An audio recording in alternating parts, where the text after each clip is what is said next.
warahmatullahi wabarakatuh.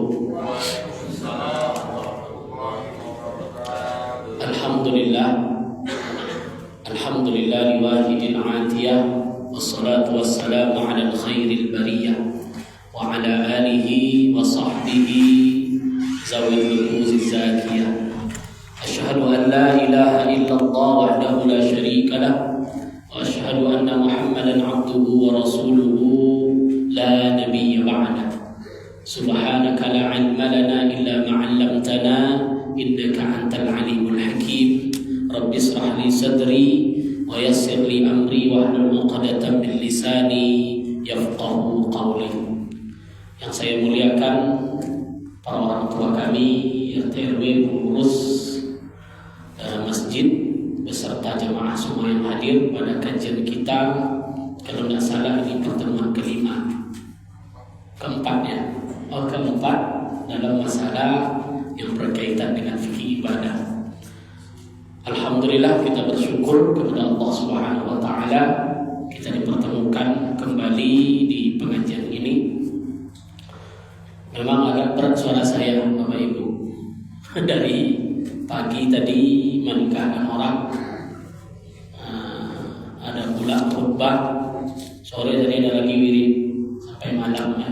Apalagi suasana maulid hari ini, dalam minggu ini suara itu sudah mulai banyak. Yang ini jadi kita pelan-pelan aja ngajinya. Bersalawat kita kepada Rasulullah sallallahu alaihi wasallam. Allahumma shalli ala sayyidina Muhammad wa ala ali sayyidina Muhammad. Kita rajin-rajin bersalawat kepada beliau. Man shalla alayya salatan sallallahu alaihi asara. Bersalawat kepada Rasulullah itu satu kali, maka Allah balas 10 kali.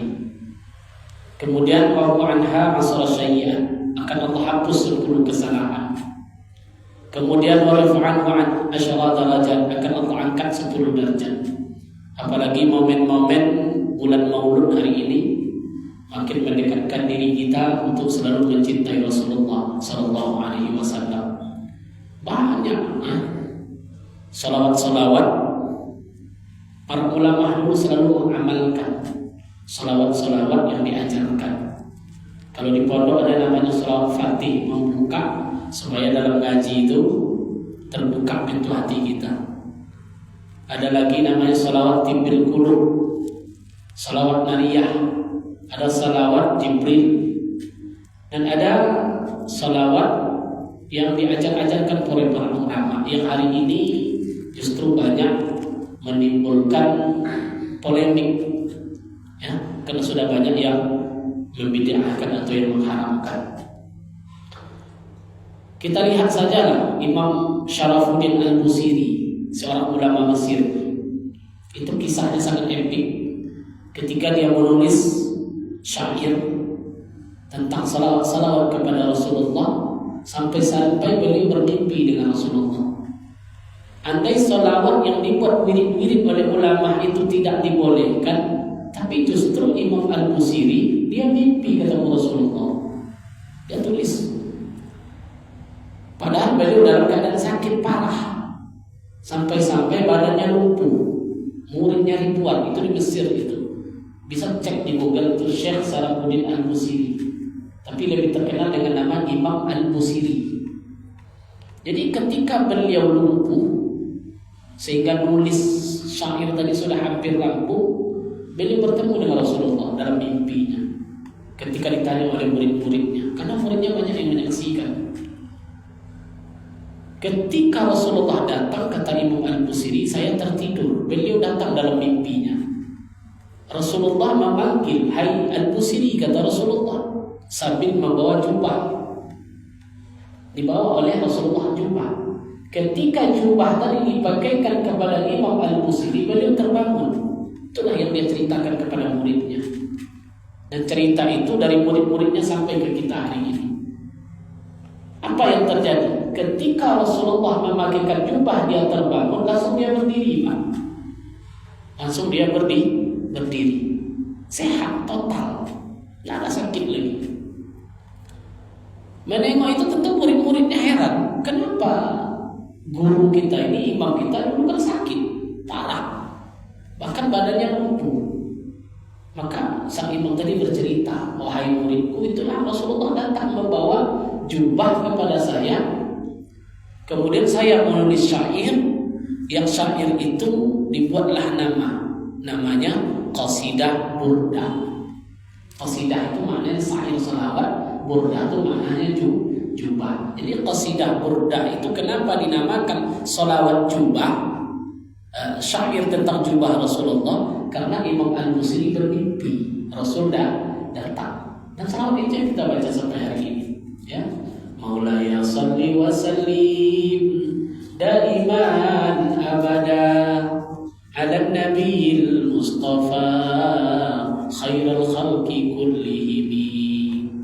Ya Rabbi bil mustafa balik maqasidana waghfir lana ma madha ya wasi'al karami. Banyak dibaca tuh, sering kita baca-baca kan. Siapa yang ngarang?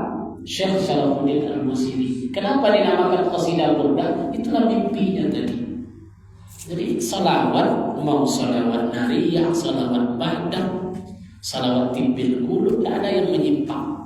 Karena semuanya isinya bersama, tidak pernah mengangkat Rasulullah itu ke derajat yang lebih tinggi seperti mengkultuskan, tidak ada di situ. Karena kalimat-kalimatnya kan jelas. Allahumma salli ala sayyidina Muhammadin tibbil qulubi wa dawaiha. Kan ada salawatnya tuh. Kalau pada salatullah salamullah ala yasin habibillah, nggak ada yang salah, cuma artikan semuanya. Tapi memang tidak pernah diajarkan oleh Rasulullah, betul. Tidak pernah diajarkan oleh Rasulullah. Tapi salahnya di mana? Imam Al-Ghazali saja, ya, itu di tradisi di pesantren itu kan ada bagaimana kita mengenal Rasulullah itu seperti apa supaya kita dekat dengan Nabi. Sehingga muncul sebuah syair yang dibaca setiap maghrib, itu dimiliki di pesantren-pesantren. Ya, dikarang oleh Imam Al-Ghazali, kemudian dirangkum oleh Syekh Nawawi Al-Baghdadi dalam kitab Maraqil Ubudiyah. Itu jelas bagaimana Rasulullah itu. Selama ini kan kita Nabi Muhammad seperti apa orangnya kita tidak tahu. Yang kita tahu lahirnya di Mekah 12 Rabiul Awal. Orangnya seperti apa? Jadi dari hadis-hadis itu, dari riwayat-riwayat sahabat dimunculkan dalam bentuk syair. Maka muncullah bait-bait yang dikarang dalam kitab Maraqil Ubudiyah. Apa kalimatnya? Lam yahtalim qattu taha mutlaqan abada wa mata sa'aba aslam bi madan zamani. Oh, kalimatnya salah atau tidak? Tidak. Lam yahtalim qattu taha, Nabi tidak pernah bermimpi ihtilam, mimpi basah, mimpi yang tidak. Apa maknanya? Rasulullah itu mimpinya wahyu. Karena wahyu itu datang ada melalui Jibril, ada melalui kayak bunyi lonceng, ada melalui mimpi. Maka mimpi Rasulullah itu hak, betul-betul datang dari Allah. Maka dibuat oleh ulama. Lam yahtalim qattu taha mutlaqan abada. Nabi itu tidak pernah bermimpi yang tidak. Lam yahtalim qattu taha mutlaqan abada wa mata sa'aba aslam bi madan zamani. Wa mata sa'aba, seumur hidupnya beliau tak pernah menguap. Menguap apa bahasa Arabnya? Menguap. Jadi Rasulullah seumur hidupnya sahabat tak pernah dia menguap. Meskipun dia jarang tidur, Nabi itu jarang tidur, tapi tak pernah menguap. Kalau wawat meskipun banyak lolok, tetap menguapnya itu kan berakibat Jumat segala macam. Rasul tak pernah dia tasa'af, tak pernah dia menguap. Begitulah mulianya beliau. Ya, wa mata sa'aba aslam bi madan zamani min hudda wa mufalam tahrub wa ma waqa'at subabatun abadan fi jismihil hasani. Ya, binatang buas ketemu Rasulullah duduk Di Gua Hira Rasulullah bertemu ular nunduk, kalajengking, tidak mau menggigit beliau. Ya. Jadi binatang-binatang buas pun ketika bertemu dengan Rasulullah, mereka menunduk. Begitulah mulianya beliau. Zubabatun abada bi jismihil hasani. Lalat, Zubabah, lalat, tidak pernah hinggap di badan beliau yang mulia. Jadi kalau lalat itu tidak berani dia hinggap di badan Rasulullah. Dari mana ini? Dari hadis-hadis riwayat sahabat dibuat semacam syair supaya mudah mengenal beliau. Beliau tidak pernah mimpi yang tidak-tidak. Seumur hidupnya tak pernah menguap. Begitulah Rasulullah. Binatang-binatang buas pun tunduk kepada beliau. Lanau, lalat tidak pernah hinggap di badan beliau yang mulia. Tak pernah hinggap lalat. Kalau awak meskipun 3 kali mandi, Pak, lama tetap datang kadang-kadang. Jadi Rasulullah tidak pernah hinggap di badannya. Begitulah mulianya Nabi. Dan ini tidak diajarkan di mana, di kitab-kitab tadi oleh para ulama. Wa qalbuhu lam yanam wal 'ainu qad na'asat wa la yurazilluhu fi syamsi zufatani. Wa qalbuhu lam yanam. Hati Rasulullah tidak pernah tidur. Jadi hati Nabi itu tidak pernah tidur. Wal 'ainu qad na'asat. Meskipun matanya terpejam, hati Rasulullah dijaga oleh Allah. Dibedah saja sampai 2 kali. Ya, ketika menyusui dengan Suwaibatul Aslamiyah dibedah, dikeluarkan hatinya, dibersihkan, dimasukkan lagi, sehingga anak-anak Suwaibatul Aslamiyah takut, ngadu ke ibunya, Bu, tuh Muhammad tadi datang orang membedah dada beliau. Maka Suwaibah nggak mau lagi, diserahkan kepada Halimatus Sa'diyah untuk menyusukan beliau. Yang kedua kapan dibedah? Ketika peristiwa Isra Mi'raj.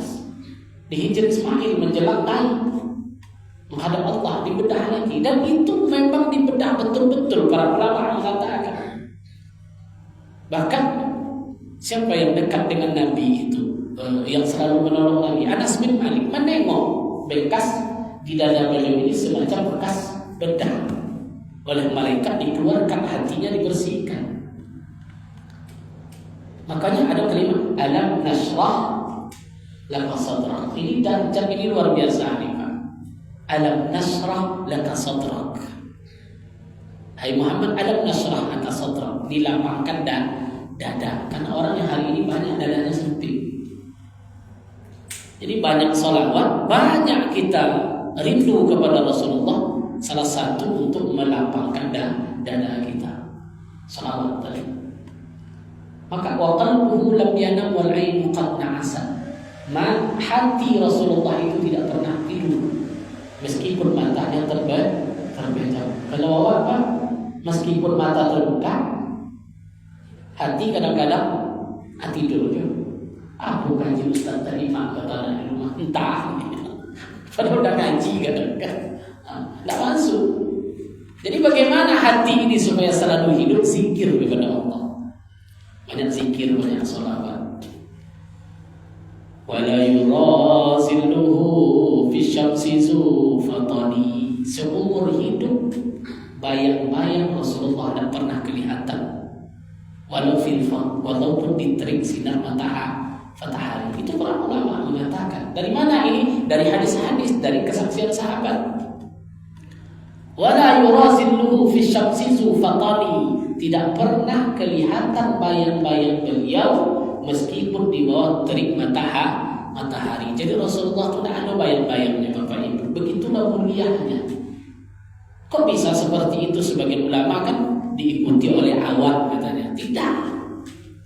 Kenapa nggak ada bayang-bayang Rasulullah? Kita yang menyebut seperti itu. Anta syamsun, anta badrun, anta nurun fawqa nuri. Hai Muhammad, ya Rasulullah, engkau bagikan bulan, engkau bagikan matahari. Anta nur ala nur. Engkau itu cahaya di atas cahaya.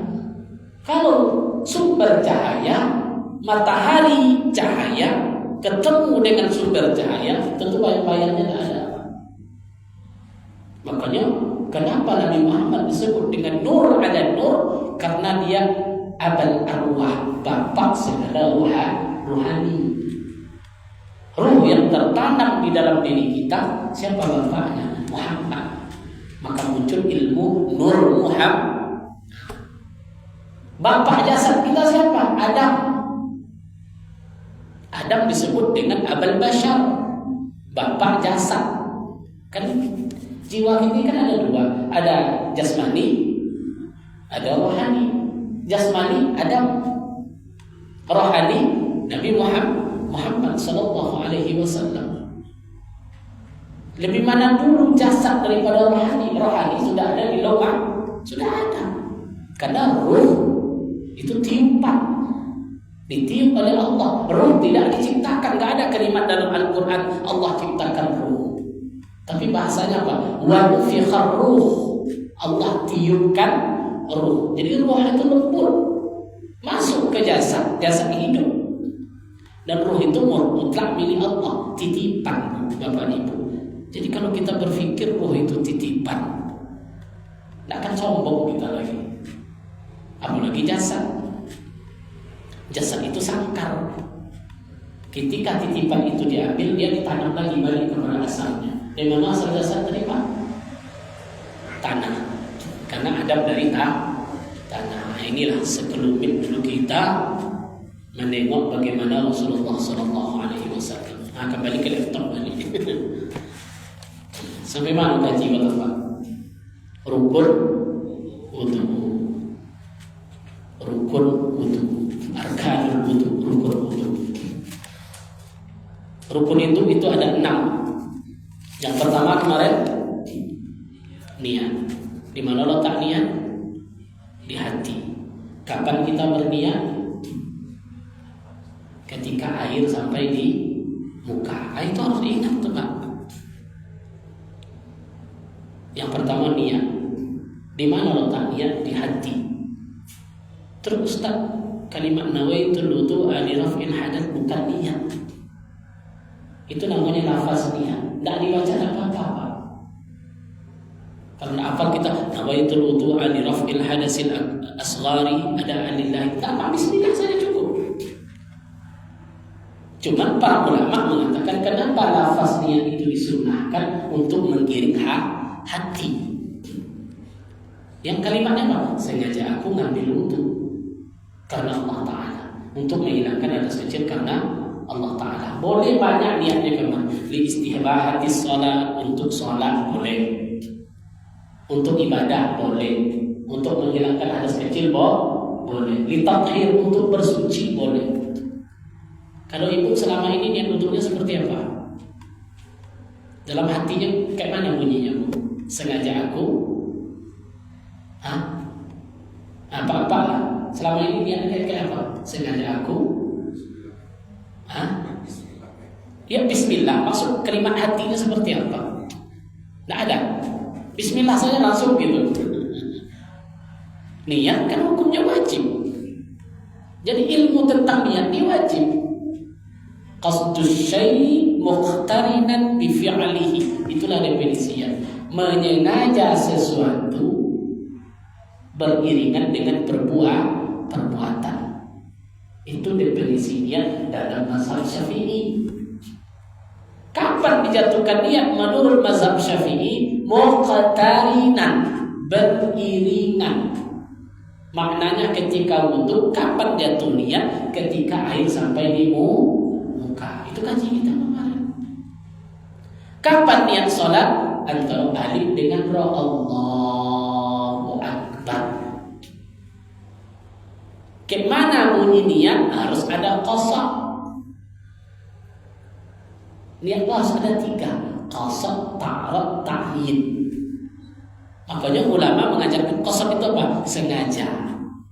Atau aku berwudu. Ta'yin, jelaskan niatnya untuk apa? Untuk apa kita berwudu? Untuk menghilangkan hadas kecil. Untuk apa kita berwudu? Untuk bersuci. Ini mesti ada dalam hati kita. Sudah, sengaja aku ambil untuk bersuci.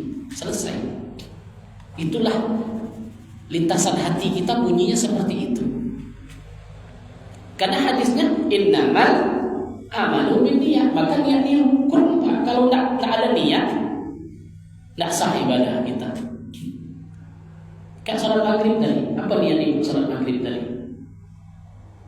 Usolli fardal maghribi salasa raka'atin mustaqbilal qiblati ma'muman lillahi ta'ala. Itu bukan niat, itu lafaz niat. Kapan itu dibaca? Sebelum sholat. Definisi sholat itu apa? Ketika ngangkat takbir Allahu Akbar. Qasadnya apa? Sengaja aku. Ta'yidnya apa? Sholat maghrib. Dalam sholat harus ada ta'arud sunnah atau fardu. Berarti sengaja aku sholat fardu maghrib. Cukup. Tadi cukup niatnya tuh Pak. Sengaja aku sholat fardu maghrib. Sudah ada qasad, sudah ada ta'arud, sudah ada ta'yid. Terus mengikut imam, menghadap kiblat karena Allah itu tidak wajib dalam niat.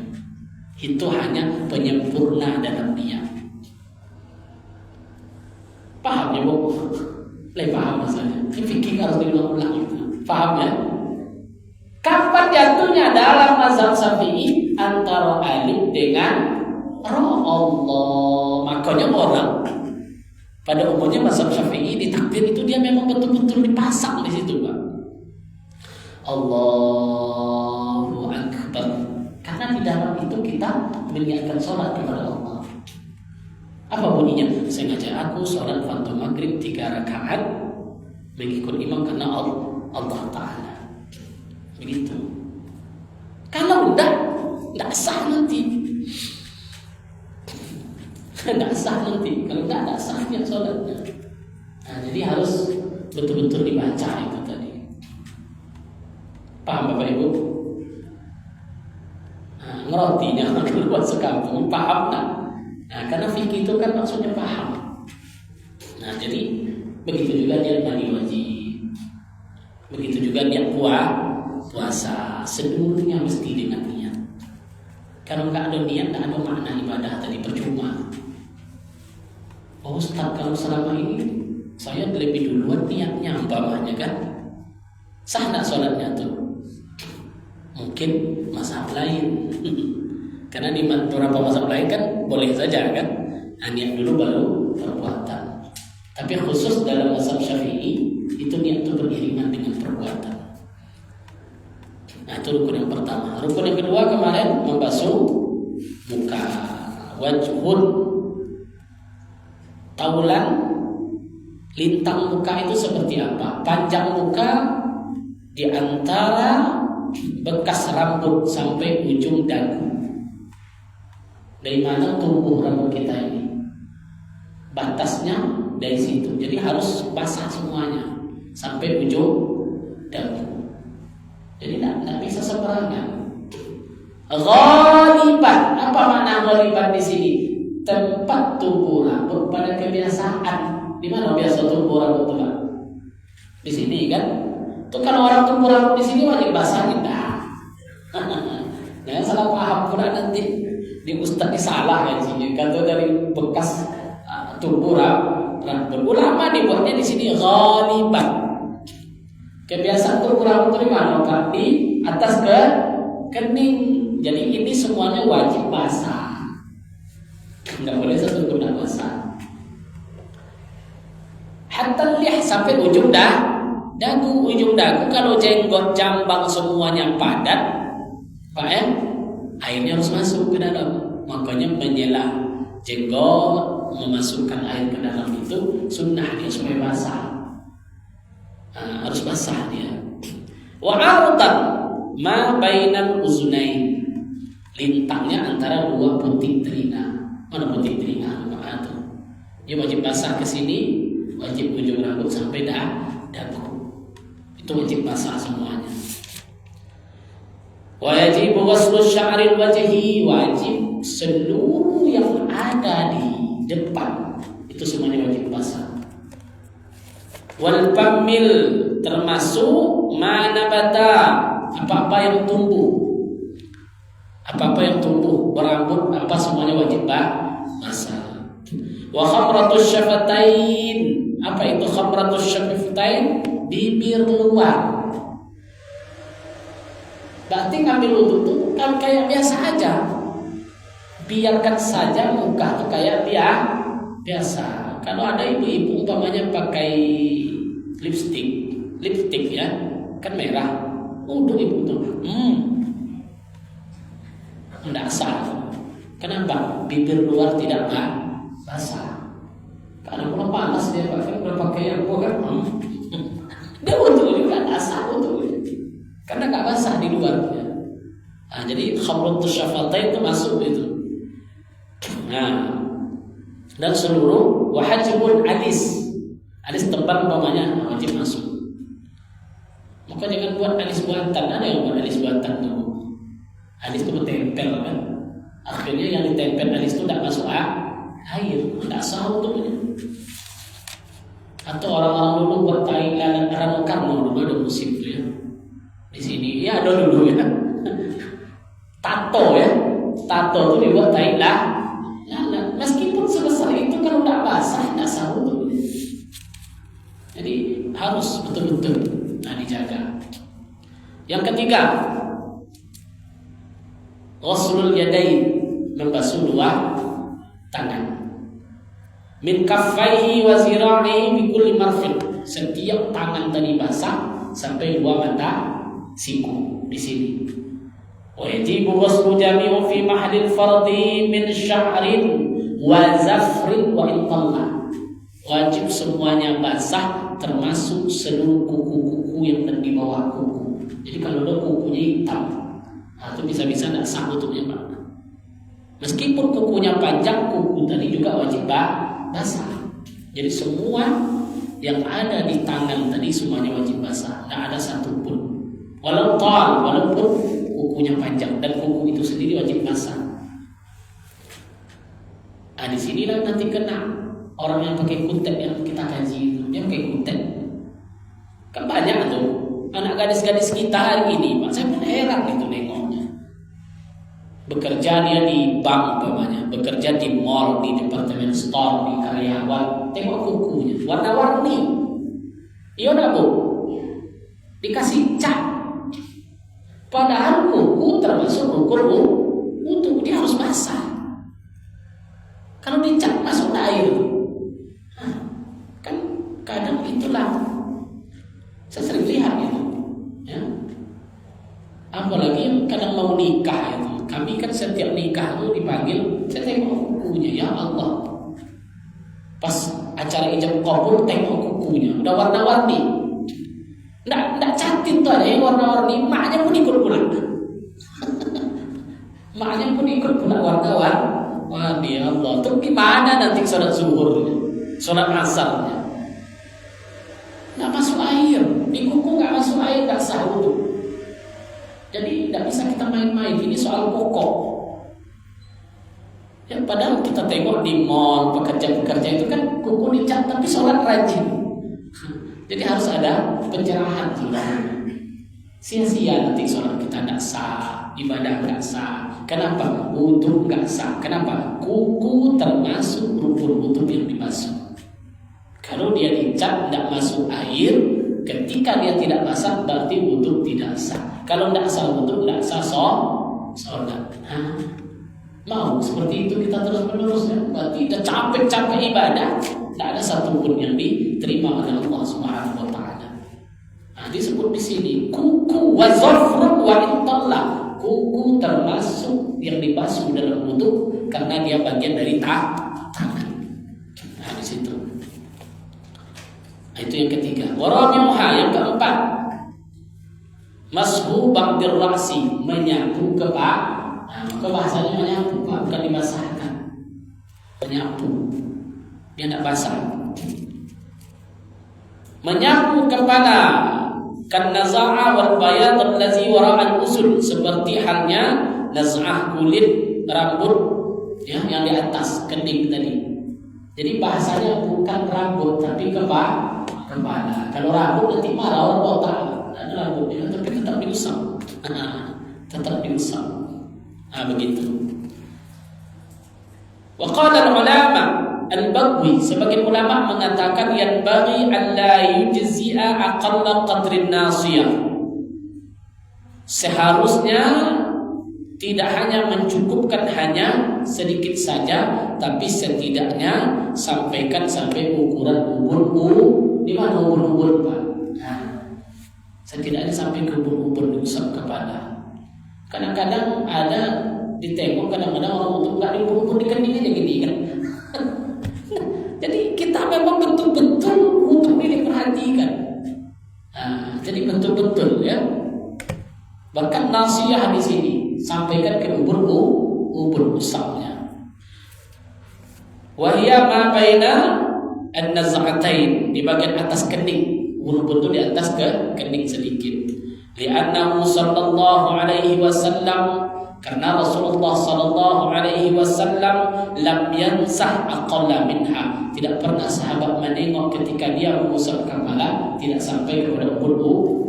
Jadi sahabat menengok Rasulullah itu terus selalu usapannya sampai ke ubun.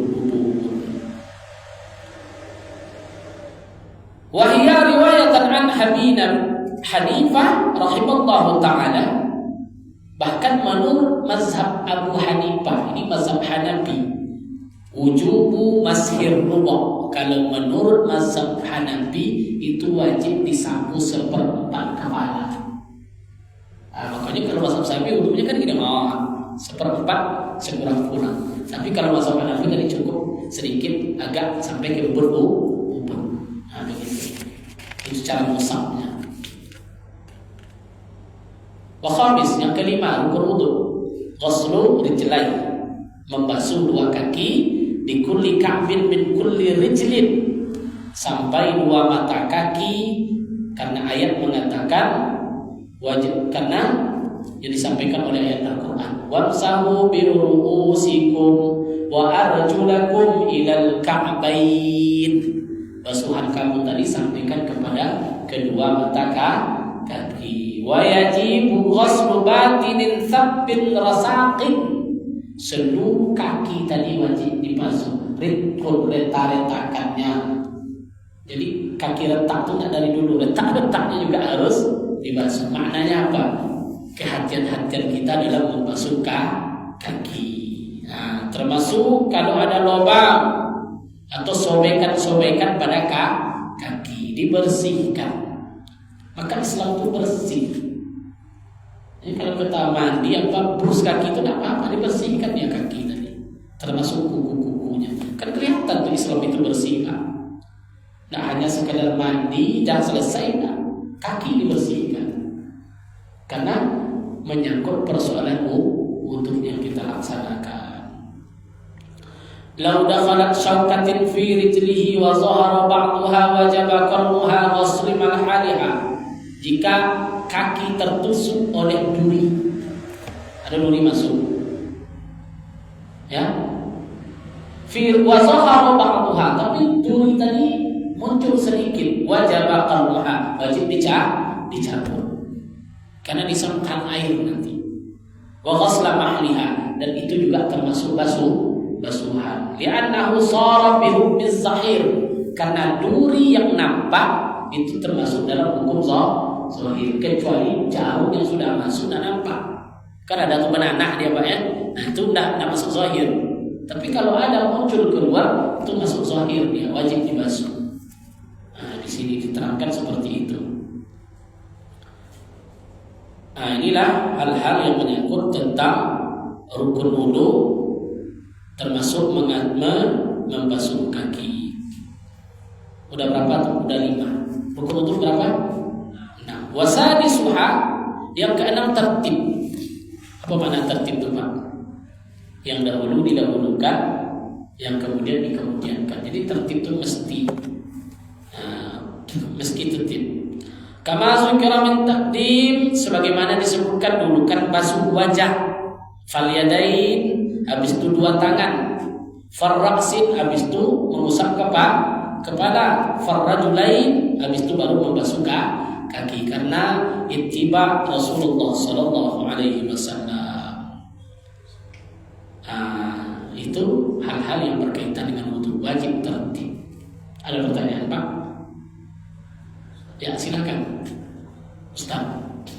Polemik berwudu ketika membasuh tangan. Ada sebegitu dengar. Itu gimana? Ada yang membasuh tangan dari apa dulu katanya? Ada yang bilang bagaimana suhu. Ya, berarti itu teknis ya. Dari Itu nanti masuk ke sunnah wudu setelah ini. Setelah ini kan masuk kita sunat wudu. Sunat wudu itu 18. Berapa banyaknya? 18. Nah, salah satunya itu. Ya. Ini kan fardunya saja, intinya basuh udah. Nah, nanti masuk kepada sunnah. Sunnah itu teknis. Ya, kumur-kumur, baca bismillah. Nah, nanti pertemuan selanjutnya. Ini ada sebuah kalimat ini. Walau in ghamasa muhadditsun walau fi ma'in qalilin bi niyatin mu'tabara bima marra ajza'uhu minal wudu. Ini masalah tertib. Jika seseorang di sungai bisa tertib enggak? Tentu enggak kan? Ibu wudu di sungai mengalir masuk ke sungai siak sampai air itu kepinggang. Yang basuh pertama apa tuh? Kaki kan? Gimana tertib? Walawin ghamasa, jika seseorang menyelam ke dalam sungai, dia nyelam ke dalam sungai, kemudian dia berniat dengan niat yang benar seperti di atas, bil isyarah, cukuplah sebagai wudunya, walaupun waktu menyelam belum cukup seandainya dipakai untuk berwudu, jadi sah. Dia nyelam sengaja, aku dalam niatnya apa? Aku berwudu menghilangkan adat kecil karena Allah Ta'ala bin isyarah semoga tangan sah wudu. Kan ilmu baru tuh Pak. Jadi kalau Bapak mau praktis untuk terjun dalam sungai siang selesai. Atau mandi di laut Padang umpamanya Bapak kan, pergi ke pantai, orang azan kita masukkan untuk menyelam dalam sungai laut tuh, masukkan wudu di situ, selesai, sah dia. Itu bukan saya yang ngomong, ini kitab. Ini bisa dipertanggungjawabkan kan. Tapi dengan niat yang benar. Sama dengan mandi wajib. Ibu mandi wajib, hilang tak hadas besarnya? Hilang. Ketika hilang hadas besar, hilang tak hadas kecil? Hilang. Ya kan? Selama tidak ada yang membatalkan wudu. Itu kaji itu juga. Bapak nyelam sampai siap, sengaja aku mandi wajib. Ya, untuk menghilangkan hadas besar, nyelam, naik ke atas, hadas besar hilang, hadas kecil hilang, selama tidak membuat yang membatalkan. Tapi kalau udah gosok-gosok sudah itu dah sah. Begitu. Insyaallah besok masuk sunnah wudu. Ya, kita bahas tentang sunnah wudu. Seperti apa sunnah wudu itu nanti kita bahas insyaallah. Mudah-mudahan bermanfaat kajian kita pada malam yang berbahagia ini. Dan apa yang kita sampaikan diberkahi oleh Allah Subhanahu wa taala. Subhanakallahumma wa bihamdika asyhadu an la ilaha illa anta astaghfiruka wa atubu ilaik. Assalamualaikum warahmatullahi wabarakatuh.